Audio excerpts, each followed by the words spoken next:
Hello बच्चों, कैसे हो आप सब। बायो अड्डा चैनल में आपका फिर से स्वागत है। मैं हूं आपकी बायोलॉजी टीचर मिस रीमा और आज हम body fluids and their circulation को ही आगे कंटिन्यू करने वाले हैं। अब कल के लेक्चर में हमने क्या क्या पढ़ा था कि ब्लड की कॉम्पोजिशन क्या होती है। वो प्लाज्मा और फॉर्म्ड एलिमेंट का बना होता है। फॉर्म्ड एलिमेंट क्या होते हैं? Blood corpuscle. प्लाज्मा की क्या क्या कॉम्पोजिशन है, उसके अंदर क्या क्या मिलते हैं? प्लाज्मा प्रोटीन हो गया, अदर सब्सटेंसेस हो गए, वाटर हो गया, ठीक है। और हमने फॉर्म्ड एलिमेंट में से एक फॉर्म्ड एलिमेंट पढ़ लिया था कल, जिसका नाम है आरबीसी। आरबीसी की शेप पढ़ ली थी, उसका लाइफ स्पैन पढ़ लिया था, कितना होता है पर मिलीमीटर क्यूब ऑफ ब्लड ये देख लिया था, ठीक है। आज हम दूसरा फॉर्म्ड एलिमेंट पढ़ने वाले हैं जिसका नाम है ल्यूकोसाइट, या फिर इसको क्या बोलते हैं? डब्ल्यूबीसी यानी व्हाइट ब्लड सेल। अब इन्हें व्हाइट ब्लड सेल क्यों बोला जाता है? क्योंकि इनके पास कलर्ड पिगमेंट नहीं प्रेजेंट होता। और कलर्ड पिगमेंट कौन सा था जो रेड कलर प्रोवाइड कर रहा था? हीमोग्लोबिन। एचबी यानी कि हीमोग्लोबिन। हीमोग्लोबिन को शॉर्ट में एचबी लिख देते हैं, ठीक है। अब हीमोग्लोबिन ना होने की वजह से ये कलरलेस दिखाई देते हैं। क्या इतनी बात समझ आई? अब अगर हम देखें कि इनकी नॉर्मल रेंज क्या है एक हेल्दी ह्यूमन में, तो इनकी नॉर्मल रेंज होती है 6000 से 8000 पर मिलीमीटर क्यूब ऑफ ब्लड, यानी कि 1 मिलीमीटर क्यूब ऑफ ब्लड में इतने पाए जाएंगे। क्या इनकी रेंज इतनी रहती है? तो आंसर है नहीं। कुछ कारणों से ये रेंज बढ़ भी सकती है, कम भी हो सकती है। जैसे कि अगर ये इंक्रीज कब होगा, ठीक है, ये इंक्रीज कब होगा? टीएलसी यानी कि टोटल ल्यूकोसाइट काउंट, जो टोटल मिला के जितने भी ल्यूकोसाइट हैं उनका काउंट अगर इंक्रीज्ड है इस नॉर्मल रेंज से, ठीक है, तो उसका रीजन क्या हो सकता है? कोई इन्फेक्शन, चाहे वो वायरल इन्फेक्शन हो, बैक्टीरियल इन्फेक्शन हो, कोई भी इन्फेक्शन हो, ठीक है। तो उसमें बड़े होते हैं। अब कितने बड़े होते हैं? तो आप ये समझ लो कि 12,000, 13,000, 14,000 इस तरह से होते हैं, मतलब कि 20,000 तक चले गए, ठीक है। लाखों में नहीं जाते, हजारों में ही रहते हैं फिर भी। अब कभी कभी एबनॉर्मल इंक्रीज हो जाता है, बहुत ही ज्यादा इंक्रीज हो जाता है टीएलसी में, ठीक है, टोटल ल्यूकोसाइट काउंट में बहुत ही ज्यादा इंक्रीज हो गया। बहुत ही ज्यादा इंक्रीज का मतलब क्या है? 1 लाख से भी ऊपर चला गया। 1 लाख से भी ऊपर चला गया इनका नंबर, ठीक है। तो वो कब होता है? जब किसी को ब्लड कैंसर हो, यानी लुकीमिया हो, ठीक है। बात समझ आई? नंबर बहुत जल्दी बढ़ता है इनका, क्योंकि ये रैपिडली डिवाइड कर रहे होते हैं, इस वजह से। अब सिर्फ ये तो बढ़ने वाली बात बताई, ऐसे ही इनका नंबर कम भी हो सकता है। कब कम होता है? तो एड्स में इनका नंबर कम हो सकता है, ठीक है। या फिर और कोई डिजीज, तो टाइफॉइड में भी इनका नंबर कम होता है, ठीक है। तो ये कुछ डिजीजेज हैं जिसमें इनका नंबर कम हो जाता है। क्यों? हमें पता है एड्स में किन पे अटैक होता है? टी सेल्स पे अटैक होता है ना, टी लिम्फोसाइट्स पे, तो उनका नंबर कम हो जाएगा, ठीक है। अब अगर हम बात करें कि आरबीसी से कैसे डिफरेंट है, तो इनके पास न्यूक्लियस प्रेजेंट होता है, ठीक है। तो इनके पास न्यूक्लियस प्रेजेंट होता है। इनके पास दूसरी ऑर्गेनेलीज भी होती हैं, ठीक है। इनके पास न्यूक्लियस भी प्रेजेंट होता है, इनके पास दूसरी ऑर्गेनेलीज भी प्रेजेंट होती हैं। आरबीसी के पास नहीं होता ये सब, ठीक है। ये कैसे मूव करते हैं? ये एमीबॉयड मूवमेंट दिखाते हैं। जब ये मूव करते हैं ना, एमीबा की तरह मूव करते हैं, यानी कि एमीबा कैसे मूव करता है? एमीबॉयड मूवमेंट क्या होती है? False feet like structure. जैसे मान लो ये अमीबा है, ये क्या करेगा? इसे मूव करना है तो आगे की तरफ फॉल्स फीट लाइक स्ट्रक्चर बढ़ा देगा, ठीक है। इसी तरह से खाना भी खाता है, तो ये इस तरह से कुछ फॉल्स फीट यानी सूडोपोडिया के मूवमेंट से मूव करते हैं उसके थ्रू। और इस वजह से, अच्छा, ये होते भी इतने छोटे हैं कि ये ब्लड वेसल से, और एक तो ये छोटे होते हैं, एक तो इनका कोई स्ट्रक्चर नहीं होता। बात समझ आई? एक तो ये अमीबा, जैसे अमीबा का कोई स्ट्रक्चर होता है, अमीबा ये है, ठीक है। तो इसकी वजह से ये ब्लड वेसल से आराम से बाहर निकल सकते हैं जब भी ये चाहे, ठीक है। तो they can show they have the ability to show diabetes. क्या शो कर सकते हैं ये? डायबिटीज। डायबिटीज क्या होता है? ये ब्लड वेसल से जब भी इनको लग रहा है, रिक्वायरमेंट है कि बाहर कोई टिश्यू प्रेजेंट है या जो बाहर फ्लूइड है ब्लड वेसल के बाहर, यहाँ पे इंटरस्टिशियल फ्लूइड होता है जो, उधर कोई भी बैक्टीरिया वगैरह आ गया है और उसको मारना है, तो ये एमीबॉयड मूवमेंट की वजह से पिचक के ब्लड वेसल से बाहर निकल जाते हैं। तो दे कैन शो डायबिटीज। ठीक है, they can move out from blood vessel because they don't have any shape। ठीक है, बात समझ आई? अब जो WBCs होते हैं ना, ये दो टाइप के होते हैं। कौन कौन से? एक तो होता है ग्रेनुलोसाइट। WBCs को दो में डिवाइड कर दिया गया है। एक होते हैं ग्रेनुलोसाइट, एक होते हैं ए ग्रेनुलोसाइट। जहां पर भी साइट वर्ड आए उसका मतलब सेल होता है। ठीक है, साइट का मतलब क्या होता है? हमेशा सेल होता है। ए का मतलब क्या होता है? एब्सेंट। ठीक है, और क्या एब्सेंट है उस सेल में से? ये लिख रखा है क्या? ग्रेन्यूल। क्या ये बात समझ आई? जो नेम होते हैं ना, मोस्टली वो किस बेसिस पे रखे जाते हैं? जो उनका फंक्शन होता है, जो उनमें दिखता है हमारे को। ठीक है, ऐसे ग्रेनुलोसाइट ये सेल जिनके अंदर ग्रेन्यूल है, तो इनके अंदर क्या होंगे? साइटोप्लाज्म में हमें ग्रेन्यूल्स दिखेंगे, तो cytoplasmic granules will be present. ठीक है, वहीं पे यहाँ पर ये ग्रेन्यूल्स एब्सेंट होंगे। क्या इतनी बात हमें समझ आई? ठीक है, अब दूसरी बात, जो इनका न्यूक्लियस होता है ये ना लोब्स में डिवाइड होता है। लोब्स में कुछ इस तरह से, जैसे मान लो ये न्यूक्लियस बनाया, एक तो एक न्यूक्लियस हो गया जो कि डिवाइड नहीं होगा, जो कि नॉर्मल होगा। ठीक है, ये वाला हो गया न्यूक्लियाई नॉट डिवाइडेड। ठीक है, तो ये न्यूक्लियस हो गया जो डिवाइड नहीं है। पर कुछ कभी कभी न्यूक्लियस जो होता है वो लोब में डिवाइड होता है, कुछ इस तरह से। ठीक है, एक साइड पे, मतलब एक तरह से हम ये बोल सकते हैं, लोब्स बनी होती है, मोटी मोटी बल्ब लाइक स्ट्रक्चर बने होते हैं। ठीक है, एक ही न्यूक्लियस के। तो ये कुछ इस तरह से डिवाइड होते हैं। तो ग्रेन्युलोसाइट का जो न्यूक्लियस होता है वो लोब्स में डिवाइड होता है। वहीं पे जो ए ग्रेन्युलोसाइट है उनका न्यूक्लियस लोब्स में डिवाइड नहीं होता। चलो अब आगे देखते हैं, ग्रेन्युलोसाइट फर्दर कितने टाइप के हो सकते हैं। ठीक है, तो granulocyte based on the die, ठीक है, कि किस डाई से ये स्टेन हो जाते हैं, ये होते हैं तीन टाइप के। कौन कौन से? इयोसिनोफिल, इयोसिनोफिल, बेसोफिल एंड न्यूट्रोफिल। कौन कौन से होते हैं? Based on the staining procedure के किस डाई से स्टेन होते हैं, ये होते हैं तीन टाइप के, इयोसिनोफिल, बेसोफिल एंड न्यूट्रोफिल। जो इयोसिनोफिल होता है ये एक्चुअल में नाम कैसे पड़ा? इयोसिन जो है एक टाइप की डाई है, उसका नाम है। ठीक है, तो ये क्या होते हैं? इयोसिनोफिल वो सेल हैं जो कि स्टेन करेंगे विथ इयोसिन डाई।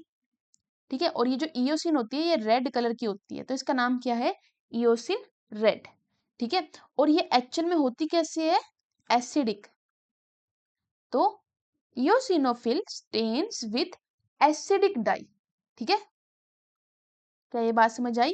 वहीं पे जो बेसोफिल होंगे इनका नाम कैसे पड़ा? बेसो, बेस, यानी कि ये बेसिक डाई से स्टेन होंगे।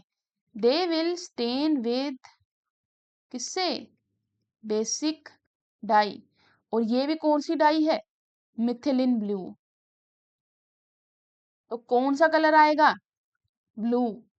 वहीं पे न्यूट्रोफिल जो हैं ये इधर भी होते हैं थोड़े से, उधर भी होते हैं थोड़े से, तो ये दोनों से ही स्टेन करते हैं। Stain with both acid and basic dye. ठीक है, ये दोनों से ही स्टेन करते हैं, किसी भी डाई से स्टेन कर जाते हैं, इसलिए इनको न्यूट्रल मतलब न्यूट्रल है दोनों के लिए, ना इसके लिए ज्यादा बुरे हैं ना उसके लिए ज्यादा बुरे हैं, सबके लिए स्टेन आराम से हो रहे हैं। ठीक है, समझ आई क्या बात? इयोसिनोफिल का नाम इयोसिनोफिल कैसे पड़ा? क्योंकि ये एक डाई है जिसका नाम है इयोसिन रेड, उससे स्टेन होते हैं। ठीक है, और ये जो इयोसिन रेड है ये एसिडिक डाई है, इसीलिए इनका नाम एसिडोफिल भी होता है, ये याद रख सकते हो।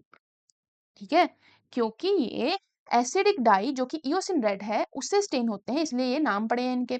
बेसोफिल जो है ये बेसिक डाई से स्टेन होता है जिसको हम मिथिलिन ब्लू बोलते हैं। न्यूट्रोफिल जो है ये दोनों ही डाई से स्टेन हो जाता है। अगर हम इनके ये देखें कि कितना कितना प्रेजेंट होता है, तो इयोसिनोफिल ब्लड में 2 से 3% प्रेजेंट होता है, यानी कि डब्ल्यूबीसीज में, जैसे डब्ल्यूबीसीज 100% में से 2 से 3% ही इयोसिनोफिल के होता है। वहीं पे बेसोफिल जो होते हैं ये उससे भी कम होते हैं, 1% तक ज्यादा से ज्यादा। ठीक है, और न्यूट्रोफिल सबसे ज्यादा होते हैं सभी डब्ल्यूबीसीज में से, कितने? 60 से 65%। तो इयोसिनोफिल्स कितनी होते हैं? 2 से 3% होते हैं। अच्छा, ये सबसे ज्यादा किस पे काम करते हैं? तो अगर कोई पैरासिटिक इन्फेक्शन हो रखा हो, ठीक है, या फिर कोई एलर्जिक रिस्पॉन्स हो, ठीक है, या फिर कोई एलर्जी हो या पैरासाइट आ गया हो बॉडी के अंदर, ठीक है, तब ये काम करते हैं। वहीं पे बेसोफिल का अगर हम देखें तो ये इन्फ्लामेशन के टाइम पे बेसोफिल का काम आता है। ठीक है, इन्फ्लामेशन के टाइम पे। इन्फ्लामेशन के टाइम पे क्यों? क्योंकि बेसोफिल मेनली 3 चीजें सिक्रिएट करते हैं, एक तो हिस्टामिन, एक हेपेरिन, और एक सेरोटोनिन। ठीक है, हिस्टामिन, हेपेरिन एंड सेरोटोनिन, इन हर एक का अलग अलग काम है। जैसे कि अगर हम देखें तो हिस्टामिन का क्या काम है, तो histamine act as a vasodilator. Vaso यानी वेसल, ये बना दी मैंने वेसल। डाइलेटर मतलब डाइलेट, डाइलेट मतलब बड़ा करने वाला। तो ये क्या करेगा, अगर यहाँ पे हिस्टामिन रिलीज हुआ तो ये वेसल का डायमीटर बढ़ा देगा। क्या ये बात समझ आई? ये वेसल का डायमीटर इतना बढ़ गया। वहीं पे सेरोटोनिन इसका उल्टा काम करता है। ये कैसे काम करता है? ये कंस्ट्रिक्टर होता है, वैसो कंस्ट्रिक्टर। वैसो यानी वेसल और जैसे यहाँ पर अगर सेरोटोनिन रिलीज हुआ तो क्या करेगा, ये वेसल की डायमीटर को कम कर देगा। ठीक है, कॉन्स्ट्रिक्ट कर देगा, छोटा कर देगा। हेपेरिन का काम अलग होता है इनसे। हेपेरिन जो है ये एंटीकोगुलेंट है। एंटीकोगुलेंट, कोगुलेंट मतलब क्लोट होने वाला। ये क्या करेगा, उसके एंटी है, ये क्लोट नहीं होने देगा ब्लड को। ठीक है, ये ब्लड को क्लोट होने से रोकता है। जो हमारी बॉडी में ब्लड घूम रहा है ना, उसको अगर मान लो कि अगर आपने वो बाहर निकाला ब्लड, और उसको आप चाहते हो कि वो क्लोट ना हो बाहर निकल के, तो आप उसमें थोड़ा सा हेपेरिन डाल दोगे, वो एंटीकोगुलेंट है, उसको क्लोट होने से रोक देगा। ठीक है, न्यूट्रोफिल्स का अगर हम देखें तो न्यूट्रोफिल्स बेसिकली फेगोसाइटोसिस करते हैं। फेगोसाइटोसिस यानी फैगो मतलब खाना, साइट मतलब सेल। ठीक है, ये सेल ईटिंग करते हैं, सेल को निगल जाते हैं। ठीक है, फेगोसाइटोसिस करते हैं। अब एक और चीज देख लेते हैं इनके अंदर हम। मैंने बोला था ना ये कैसे होते हैं, इनका जो न्यूक्लियस होता है ये लोब्स में डिवाइडेड होता है, तो ये भी देख लेते हैं। ठीक है, तो जो इयोसिनोफिल है उसका जो न्यूक्लियाई है ना, वो कुछ ऐसे ईयरफोन की तरह लगता है, हेडफोन की तरह, कुछ इस तरह से प्रेजेंट होता है। और यहाँ पे रेड, क्योंकि इयोसिन रेड से स्टेन्ड है तो रेड कलर के ग्रेन्यूल्स होते हैं। क्या ये बात समझ आई? ठीक है, वहीं पे अगर हम बेसोफिल को देखेंगे तो जो बेसोफिल का न्यूक्लियाई है वो कुछ आपको इस तरह से दिखेगा,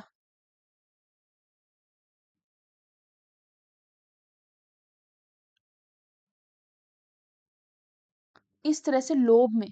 ठीक है, अच्छा ये कैसा है, कितने लोब दिख रहे हैं, इसके 2 लोब दिख रहे हैं, तो इसलिए इसको बोलते हैं बाइलोब्ड न्यूक्लियस। क्या बोल दिया, बाइलोब्ड न्यूक्लियस, क्योंकि 2 लोब दिख रहे हैं, एक लोब मोटा सा, दूसरा लोब, ठीक है। वहीं पे यहाँ पे कितने लोब हैं, 1 2 3, तो हम ये बोल सकते हैं कि इनका 2 या 3 लोब्स होती हैं, ठीक है, इनके पास। क्या ये बात समझ आई? अच्छा, अगर हम इनका देखें, एक और चीज यहाँ पे, इनके ऊपर कौन से ग्रेन्यूल होंगे, क्योंकि मिथिलिन ब्लू से स्टेन होता है, तो इनके ऊपर ब्लू से स्टेन्ड ग्रेन्यूल दिखेंगे इस तरह से, ठीक है। अब न्यूट्रोफिल्स की अगर हम बात करें, तो न्यूट्रोफिल्स के पास और भी ज्यादा लोब्स होती हैं, कुछ इस तरह से, ये 2 लोब, ये 3 लोब, ये 4 लोब, ऐसे करके बहुत सारी लोब होती हैं, ठीक है। तो यहाँ पर और भी ज्यादा लोब होती हैं। क्या ये बात समझ आई? ठीक है, तो ये पूरा था ग्रेन्युलोसाइट के बारे में। दोबारा से देख लेते हैं, तो ग्रेन्युलोसाइट का मतलब क्या होता है, जिनके अंदर ग्रेन्यूल्स प्रेजेंट होते हैं, ठीक है।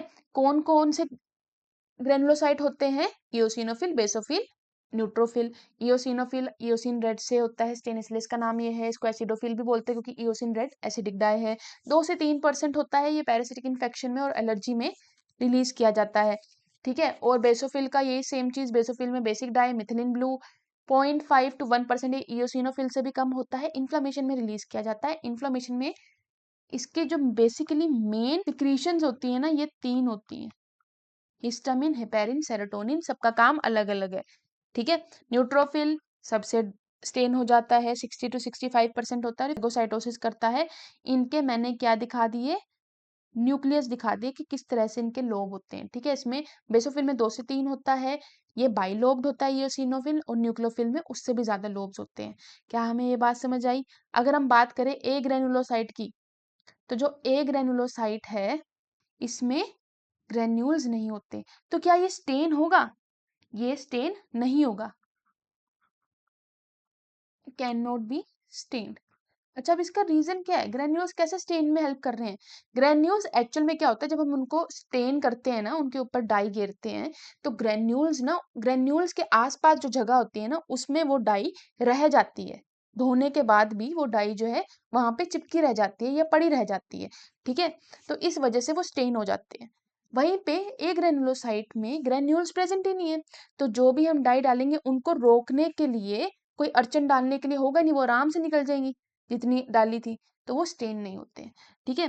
तो ये भी फर्दर 2 टाइप के होते हैं। कौन कौन से होते हैं? एक तो होते हैं मोनोसाइट, दूसरे होते हैं लिम्फोसाइट। कौन कौन से होते हैं? मोनोसाइट और लिम्फोसाइट, ठीक है।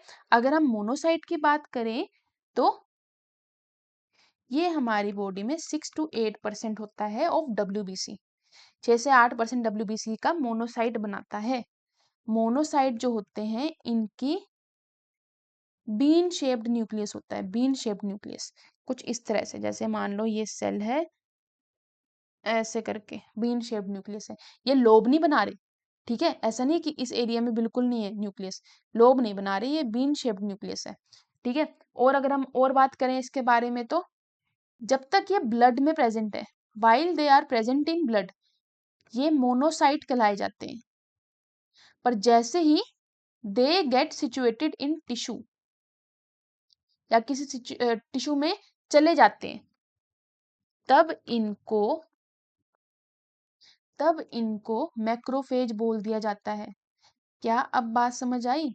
Macrophage is nothing but a monocyte. Difference क्या है? मोनोसाइट कब तक बोलेंगे उसको? जब वो ब्लड में है, जब तक वो ब्लड में घूम रहा है। पर जैसे ही वो एक पर्टिकुलर टिश्यू में चला गया, तब उसको क्या बोल देते हैं? मैक्रोफेज, ठीक है। तो मोनोसाइट और मैक्रोफेज एक ही है, थोड़ा सा डिफरेंस आता है कि मैक्रोफेज और बड़ा हो जाता है मोनोसाइट से, ठीक है। अब बताओ इनका काम क्या है, अगर आपको पता होगा तो मैक्रोफेज का काम क्या होता है? फेगोसाइटोसिस, तो मोनोसाइट का भी तो वही काम होगा, है तो ये एक ही चीज। ये तो बस डिपेंड कर रहा है कि ये कहाँ पे प्रेजेंट है, लोकेशन के बेसिस पे इनका नाम बदल दिया, ठीक है। तो ये फेगोसाइटोसिस करते हैं, सेम जैसे कौन कर रहा है यहाँ पे, ग्रेनुलोसाइट में कौन करता है फेगोसाइटोसिस? न्यूट्रोफिल, ठीक है। तो ये भी फेगोसाइटोसिस करते हैं। ठीक है। अब इसके बाद लास्ट जो हमारा WBC रह गया है वो है लिम्फोसाइट। अगर हम लिम्फोसाइट की बात करें, इनका नाम लिम्फोसाइट इसलिए पड़ा है क्योंकि डेवलप होते हैं और उसके बाद ये चले जाते हैं लिम्फ नोड्स में। ठीक है, तो इसलिए इनका नाम लिम्फोसाइट पड़ा है।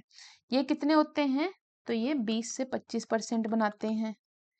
ये भी फर्दर आगे दो टाइप के होते हैं, टी सेल या T lymphocyte and B cell. B cell बोल लो, बी लिम्फोसाइट बोल लो।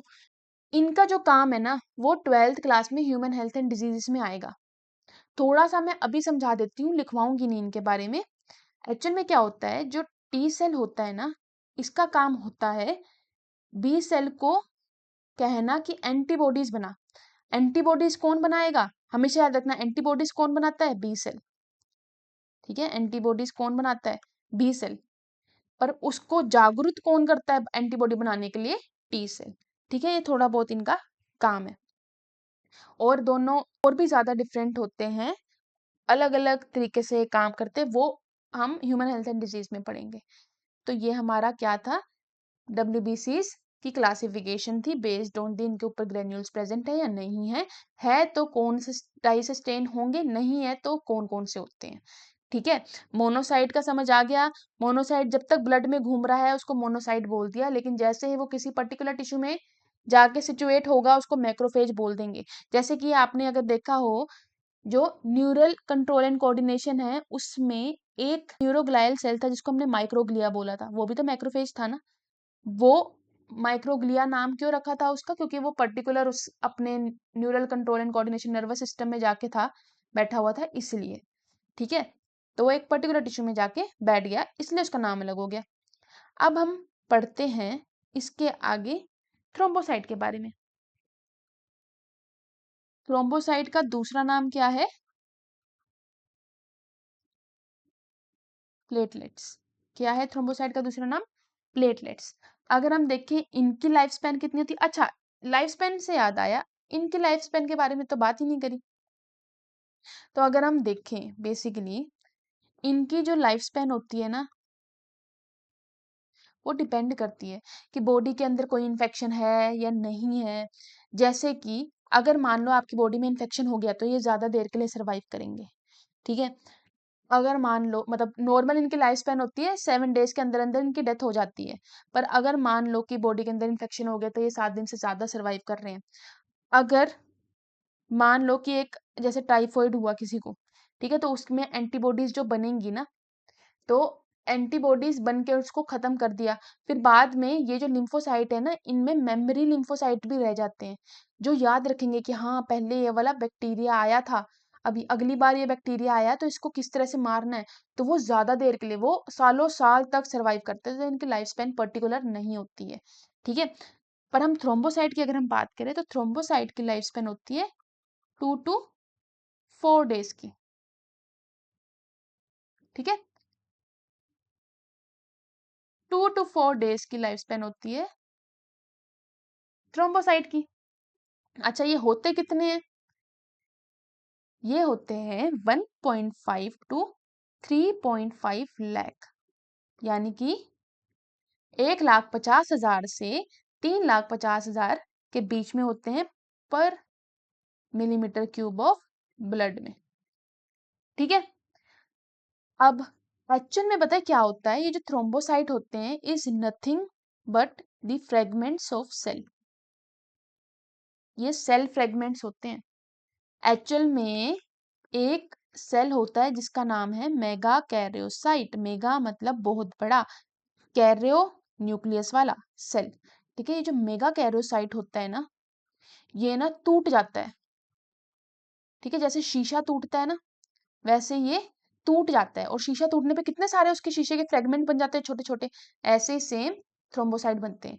मेगा कैरियोसाइट जब डिस्ट्रॉय या टूटता है ना, तो ये बनाता है प्लेटलेट्स यानी सेल फ्रेगमेंट। इसके जो सेल फ्रेगमेंट होते हैं उनको प्लेटलेट बोला जाता है। तो क्या मैं ये कह सकती हूँ कि तीनों फॉर्म्ड एलिमेंट में से प्लेटलेट जो है ये सबसे छोटा होता है, साइज में सबसे छोटा होता है, क्योंकि ये फ्रेगमेंट होते हैं सेल के। ठीक है, और ये नॉन न्यूक्लिएटेड होता है। नॉन न्यूक्लिएटेड होता है। क्या हमें इतनी बात समझ आई? ठीक है। अब कभी कभी कुछ लोगों को आपने देखा होगा, कुछ डिजीजेस में प्लेटलेट का काउंट जो है वो कम हो जाता है, decrease in platelet count, platelet का काउंट कम हो जाता है। इस इस चीज को हम बोलते हैं थ्रोम्बोसाइटोपिनिया। जब प्लेटलेट का काउंट कम हो जाता है तब हम उसको बोलते हैं थ्रोम्बोसाइटोपिनिया। ऐसे ही सेम जब ल्यूकोसाइट का काउंट कम हुआ था ना एड्स वगैरह में, तब उसको बोलते हैं ल्यूकोसाइटोपिनिया। क्या ये बात समझ आई? ल्यूकोसाइटोपिनिया मतलब किसका काउंट कम हुआ? WBCs का। थ्रोम्बोसाइटोपिनिया मतलब किसका काउंट कम हुआ? प्लेटलेट्स का। ठीक है। अब इसके आगे हमारे पास आता है मैकेनिज्म ऑफ ब्लड क्लोटिंग, वो हम पढ़ेंगे नेक्स्ट सेशन में। आपको आज के सेशन में कोई भी डाउट हो तो कमेंट बॉक्स में जरूर बताएं। अगर आपको ये सेशन अच्छा लगा हो तो लाइक एंड सब्सक्राइब जरूर करें। कोई भी और आपको एक्स्ट्रा चीज पढ़नी है या नया टॉपिक पढ़ना है, उसके ऊपर वीडियो चाहिए, तो आप मुझे कमेंट बॉक्स में लिख सकते हैं। मिलते हैं नेक्स्ट सेशन में। Thank you.